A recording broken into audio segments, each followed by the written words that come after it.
Hi guys, welcome to new mini blog. তো আজকে আমরা চলে গেছিলাম অরুণ আইসক্রিম ট্রাই করতে, সেটা হচ্ছে বাগবাজারের আউটলেটে। তো ফার্স্টে এটা নিয়েছিলাম কিউট লাভ শেপের একটা স্ট্রবেরি ফ্লেভারের আইসক্রিম, যেটা খুব সুন্দর খেতে। তারপর রূপক নিয়েছিল একটা স্যান্ডউইচ আইসক্রিম, সেটাও খুব সুন্দর খেতে চকলেটের মধ্যে, সেটাও ট্রাই করলো। অ্যান্ড দেন চলে গেছিলাম আস্তে আস্তে বাগবাজারের দিকে লঞ্চে উঠতে। লাইফে প্রথমবার লঞ্চে উঠেছি। তারপর 7 টাকা দিয়ে টিকিট কেটে উঠে গেলাম একটা সুন্দর রোম্যান্টিক ডেটে লঞ্চে করে।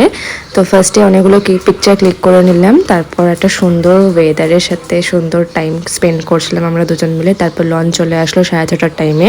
তো সেই লঞ্চে করে উঠে আমরা হাওড়া অবধি গেছিলাম। সেই অসাধারণ গঙ্গার সেই হাওয়া, তার সাথেই সুন্দর মানুষটা পাশে থাকা, একটা সুন্দর ডেট কাটালাম। তারপর আবার বাগবাজার রিটার্ন করে আমরা গোলা খেয়ে নিলাম দুজনেই, কালাঘাটটা খেয়েছিলাম, খুব সুন্দর খেতে, টক ঝাল মিষ্টি। তারপর আমি মোমো খেয়ে চলে গেলাম বাড়ির দিকে। দেখা হচ্ছে নেক্সট মিনি ব্লগে। Till then bye. তো ভিডিওটা ভালো লাগলে তোমরা অবশ্যই লাইক করে দিও।